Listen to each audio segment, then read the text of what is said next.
Ma'am, your table is ready. Sarah Mitchell's fingers tightened around the worn leather of her purse, the strap soft from years of use. Beneath her feet, marble gleamed like frozen water, each tile worth more, she suspected, than what she paid in rent each month. Crystal chandeliers refracted light into 1,000 small rainbows. Persian rugs muffled the click of expensive heels against stone. She didn't belong here. Not in this cathedral of wealth, not among women who wore diamonds the way she wore exhaustion. But her friends had insisted. You deserve happiness, Sarah. It's been 3 years since Mark left. Time to get back out there. What they hadn't mentioned was the bet. At 34, Sarah felt decades older.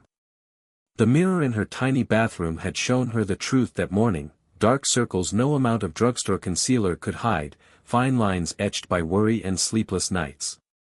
The navy dress she'd found at the thrift store last week was modest, careful, the only thing in her closet that didn't scream exhausted single mother struggling to survive. She'd left Emma and Sophie with Mrs. Chen next door, promising them she'd be home by 9 with leftover fancy dessert. The girls had kissed her cheeks with sticky lips, told her she looked like a princess. Sophie had made her promise 3 times about the dessert. Emma had simply said, "You deserve fun, Mommy," with the solemn wisdom of a 7-year-old who'd seen her mother cry too many times. This way, please.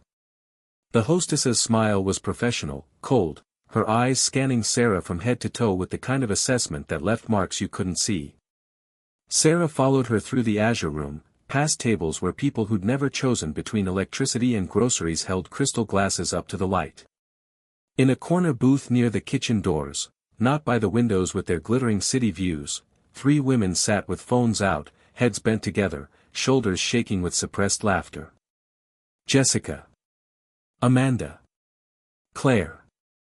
Her friends from the PTA. Sarah. You made it. Jessica's voice carried across the restaurant, turning heads. Your date should be here any minute. We wanted to make sure you weren't stood up, so we came early for moral support. Something cold slithered down Sarah's spine. The way they looked at her, like cats circling a wounded bird. But she'd come this far. She'd paid Mrs. Chen $20 she couldn't spare. She'd put on makeup with trembling hands and heels that already pinched her feet. She couldn't turn back now. Thank you. Sarah slid into the booth they indicated, feeling exposed. I appreciate it. Oh, we wouldn't miss this for the world. Amanda's smile was too wide, too sharp. We told him to look for the woman in blue. You look nice, Sarah. You really tried, didn't you? Before Sarah could respond, someone appeared at her table. He was younger than she expected, late 20s perhaps, with dark hair slightly tousled and eyes the color of rich earth. His white shirt and black vest fit well, crisp and clean. But there was something different about him, something in the way he held himself. Not subservient. Not performing. Just, present.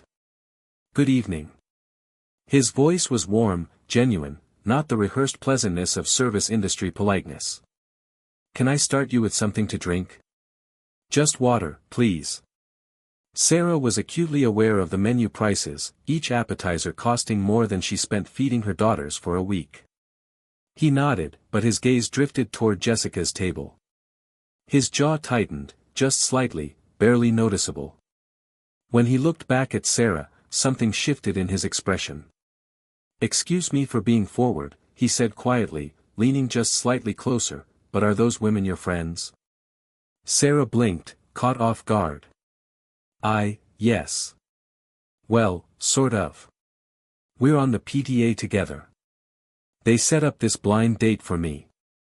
Something flickered in his eyes, anger, perhaps. Or recognition. I see. And this date, did they tell you anything about him? Not really. Just that he was successful and, well, that he'd agreed to meet me. The words tasted bitter in her mouth. What successful man would agree to a blind date with a struggling single mother unless it was a joke? The realization hit like ice water in her veins. Oh God. She started to stand, her purse sliding from her lap. I need to leave. Wait. His hand hovered near her arm, not touching, but the urgency in his voice stopped her. Please. Give me 5 minutes. Why? So everyone can watch the poor single mom realize nobody actually wants to date her. Her voice cracked despite her best efforts. She wouldn't cry. Not here. Not in front of them. No. His voice turned firm, steady. Because I think we're in the same boat. And because I don't let bullies win in my, he caught himself. I don't let bullies win. From Jessica's table came a burst of laughter, quickly muffled. Sarah saw them now, really saw them, phones pointed directly at her, recording her humiliation. How long had they been planning this? Days? Weeks? Had they been laughing about her all along, about the widow who couldn't afford store-bought cookies for the bake sale? You're right. The waiter straightened, something resolute settling over his features. This is a setup. They do this sometimes, people with more money than conscience. But here's what they don't know. He pulled out the chair across from her and sat down, removing his name tag and setting it deliberately on the table between them. I'm done working for tonight. What are you doing? Sarah whispered urgently, glancing around at the other diners beginning to stare. You'll get fired. A smile played at the corners of his mouth, sad but somehow amused. I really won't. Trust me. My name is Daniel. Daniel Sterling. And I'd very much like to have dinner with you, if you'll allow it. A real dinner, not whatever cruel theater they had planned.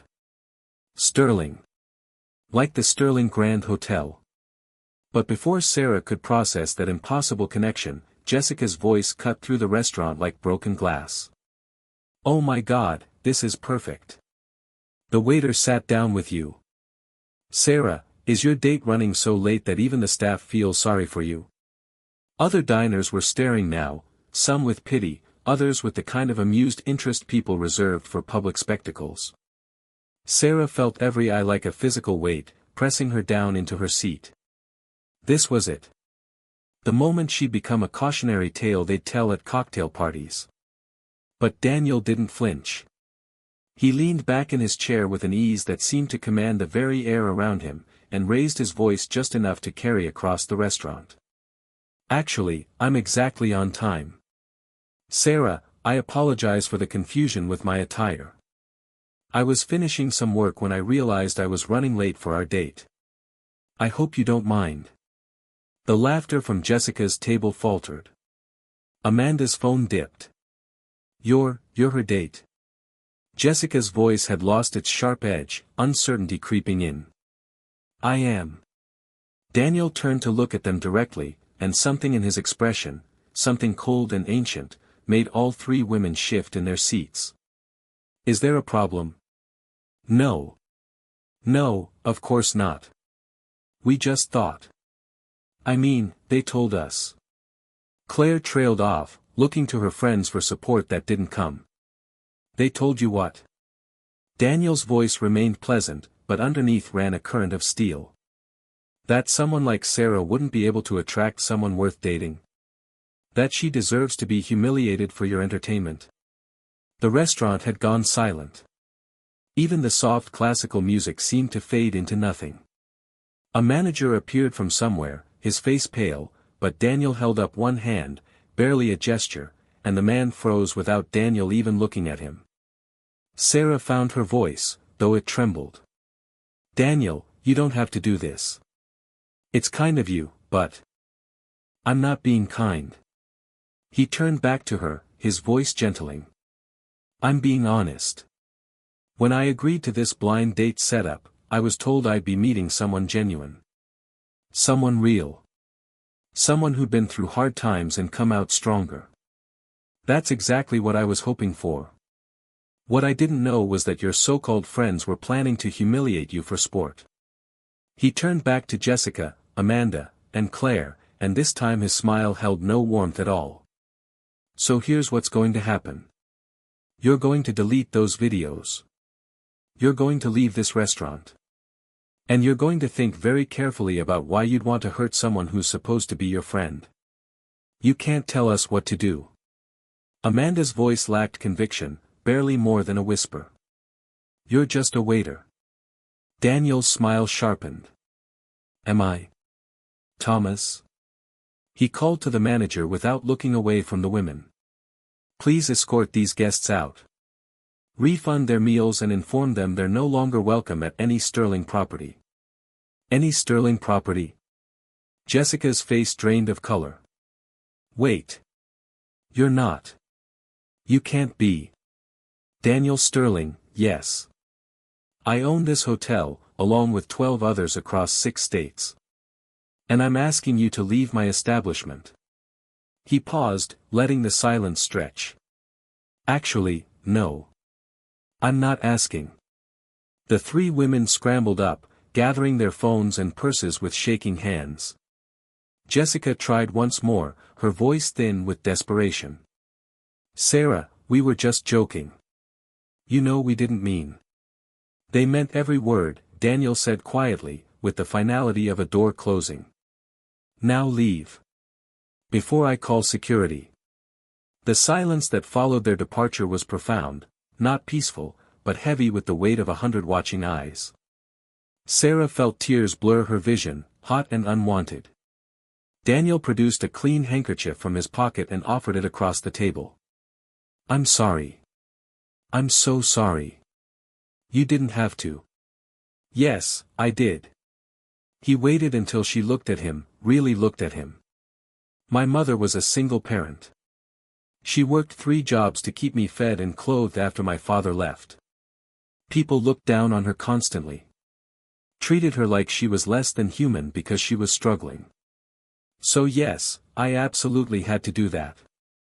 Sarah dabbed at her eyes, trying to salvage what remained of her makeup. Your mother raised a good man. She raised a stubborn one. There's a difference. Daniel signaled to another waiter, a real one this time.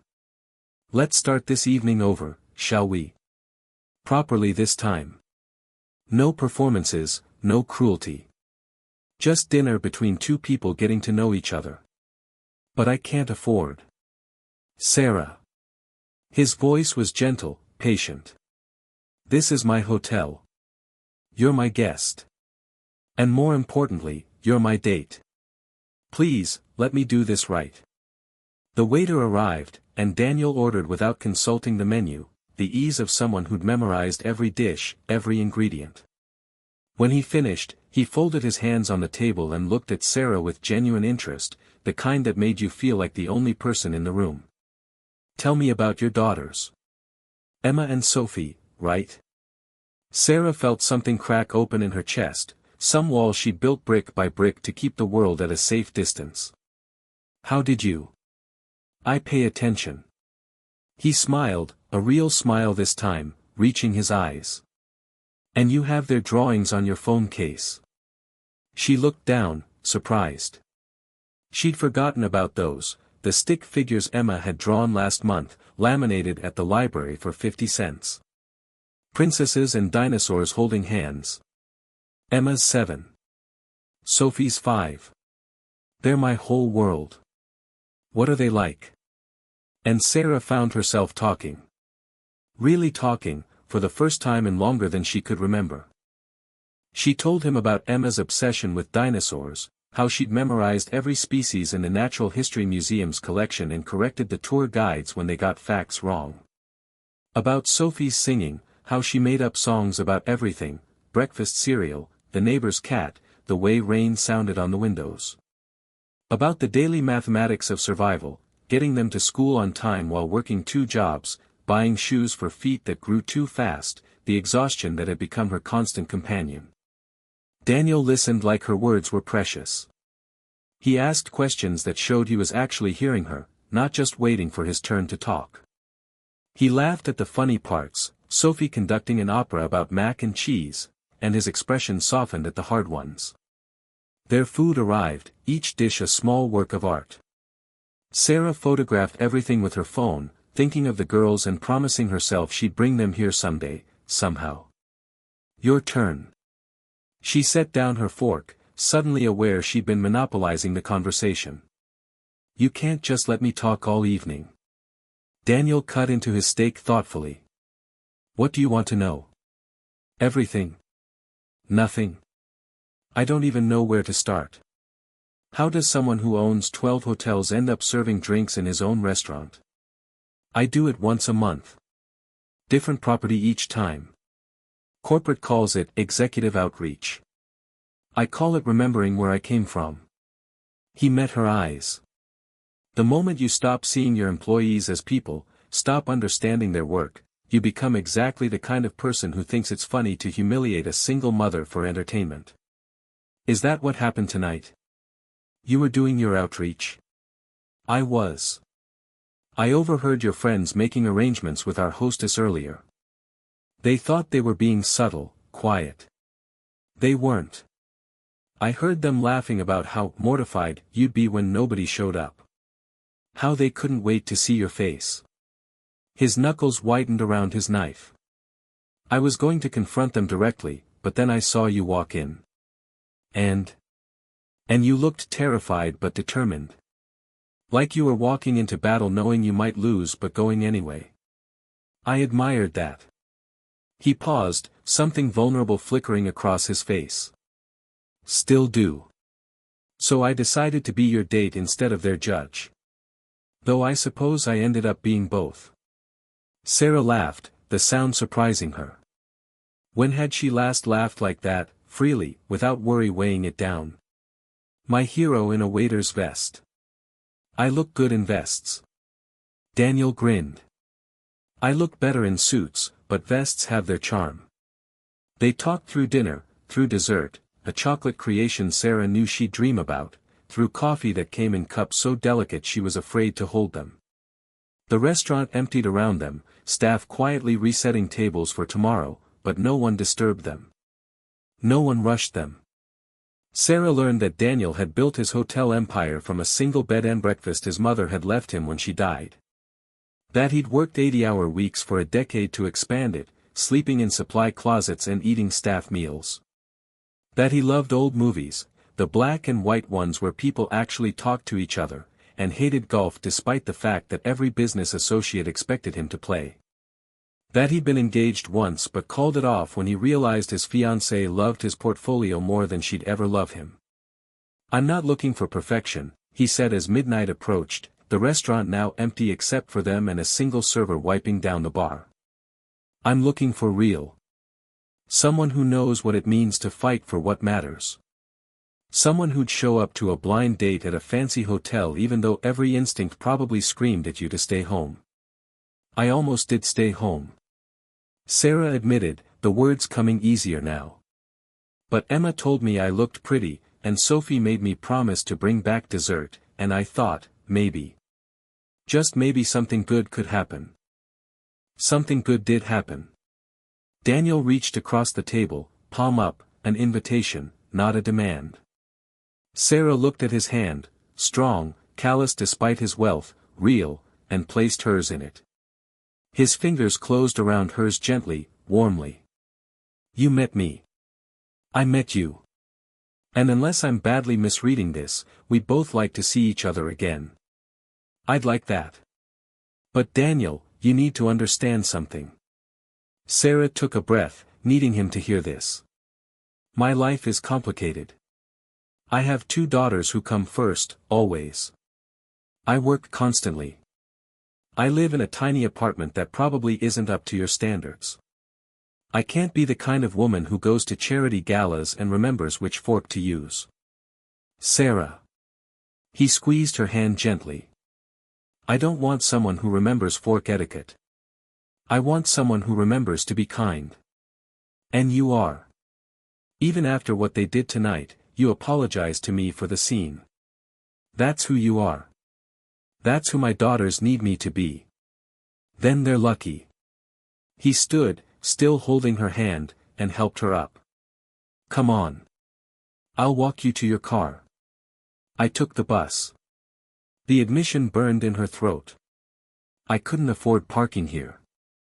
Daniel's expression shifted, not pity, but something fierce and protective that made Sarah's breath catch. Then I'll drive you home. And before you argue, it's past midnight, and I'm not letting you wait for a bus alone. They rode the elevator down in comfortable silence, Sarah acutely aware of his presence beside her. His car was exactly what she'd expected, a sleek black sedan that probably cost more than she'd earn in 5 years, but he opened her door like she was made of something precious and drove carefully through the quiet city streets. That's me.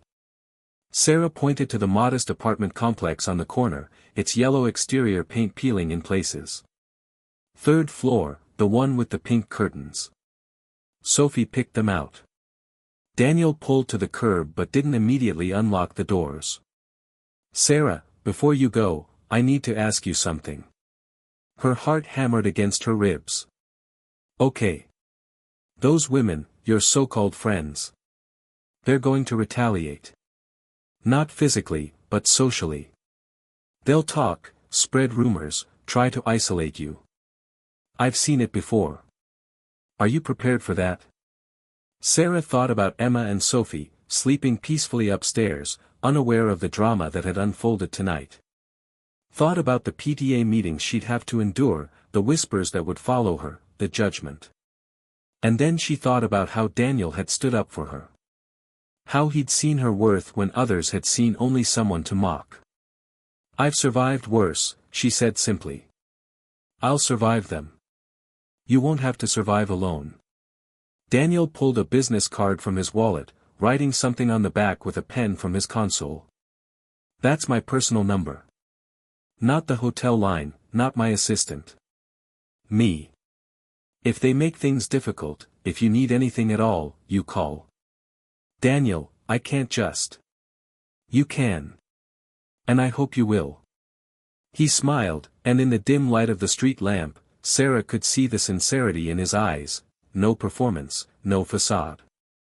I'd like to take you on a proper date. One where I'm not pretending to be a waiter. Maybe next Saturday. I could pick you up, we could go somewhere the girls would enjoy, make it a family day. You want to meet my daughters? I want to know all the important people in your life. If that's too fast, I understand completely, but... It's perfect. Sarah interrupted, surprising herself. They'd love it. Fair warning though, Emma will probably interrogate you about your favorite dinosaur within 5 minutes of meeting you. Triceratops. Daniel said immediately. 3 horns, herbivore, underrated in the popularity contest. What's hers? Parasaurolophus. She likes that it probably sang. Smart kid. Daniel finally unlocked the doors, but he was already out and around the car before Sarah could open hers. He held it open for her, that same careful attention. Saturday at 10. Saturday at 10. Sarah hesitated, then stood on her tiptoes and kissed his cheek. Thank you. For everything. For seeing me when they tried to make me invisible. Sarah. He caught her hand one more time. You could never be invisible. Not to anyone who matters. She floated up the 3 flights of stairs, her feet barely feeling the worn carpet. Mrs. Chen was asleep on the couch, and Sarah paid her the agreed-upon $20 plus 10 more, money she couldn't spare but that felt necessary somehow. After the elderly woman left, Sarah checked on her daughters. Both were sleeping in the twin beds they shared, Sophie's arm thrown over Emma's shoulder protectively. Mommy? Emma's sleepy voice came from the darkness. I'm here, baby. Did you have fun? Sarah thought about the evening, about cruelty transformed into kindness, about a man in a waiter's vest who turned out to be so much more. I did. I really did. Good. Emma yawned, burrowing deeper into her pillow. You deserve fun, Mommy. Love you. Love you too, sweetheart. Sarah changed into her pajamas, old flannel worn soft with washing, and lay in her own bed, staring at the water-stained ceiling she'd grown so familiar with. Daniel's card rested on her nightstand, the numbers written in confident, slanted handwriting. Tomorrow she'd have to face the consequences of tonight, whatever they might be. But right now, in this moment, she let herself feel something she hadn't felt in 3 long years. Hope. She was reaching to turn off her bedside lamp when her phone buzzed. A text from an unknown number, but she knew immediately who it was. Thank you for tonight. For your honesty, your courage, your stories about Emma and Sophie. I haven't felt this hopeful about anything in years. Sleep well, Sarah. D. She stared at the message, warmth spreading through her chest like sunlight. Before she could second-guess herself, she replied. Thank you for seeing me. For making me believe good things can still happen. Sweet dreams. His response came almost instantly. Already dreaming. Of Saturday. Of you. Sarah pressed her phone to her chest, smiling in the darkness. Then it buzzed again. And again. She looked at the screen, her smile fading as notification after notification rolled in. Not from Daniel. From numbers she didn't recognize. From social media accounts she rarely checked. Her hands began to tremble as she opened the first message. It was a photo. A crystal-clear image of her and Daniel at their table, his hand holding hers across the white tablecloth. The lighting made it look magical, romantic, like something from a movie. Above the photo, a headline in bold letters. Billionaire Daniel Sterling's shocking new romance. Who is the mystery woman who stole his heart? Below it, another notification. A different gossip site, a different angle. Sterling hotel heir spotted with single mother, love story or publicity stunt. And another. The Cinderella date, rags to riches romance at the Sterling Grand. Sarah's breath came short and fast as she scrolled through message after message, article after article. Photos of her walking into the hotel. Photos of them at their table. Close-ups of her thrift store dress, her worn purse. Someone had sold their story. Someone had been taking pictures. Her phone rang, making her jump. An unknown number. Against her better judgment, she answered. Is this Sarah Mitchell? A woman's voice, professional, eager. Who is this? Channel 7 News. We'd love to get your statement on your relationship with Daniel Sterling. How long have you two been seeing each other? Did you know who he was when you agreed to the date? Sarah hung up without answering. The phone immediately rang again. Different number. She turned it off, her hands shaking so badly she nearly dropped it. This couldn't be happening. Not to her. Not to someone who just wanted a quiet life raising her daughters. She sat in the darkness, her earlier hope curdling into something cold and fearful in her stomach. What had she done? What had she brought into Emma and Sophie's lives? As if in answer, her phone, still powered off, somehow vibrated one more time on her nightstand. No, not her phone. The sound was coming from outside. Sarah walked to the window and pulled back Sophie's pink curtain. Below, on the street, a small crowd had gathered. People with cameras. Reporters with microphones. All of them looking up at her building. One of them spotted her in the window and pointed. Cameras flashed in the darkness like lightning. Sarah let the curtain fall closed and backed away, her heart hammering. In her bedroom doorway, Emma stood in her dinosaur pajamas, rubbing her eyes. Mommy? Why are there people outside? Why are they taking pictures? Sarah had no answer. No explanation that would make sense to a 7-year-old. She pulled her daughter into her arms and held her tight, wishing she could turn back time. Wishing she'd never agreed to that blind date. Wishing she'd never felt hope at all. Because hope, she was learning, came with a price. And she was terrified she couldn't afford to pay it. To be continued.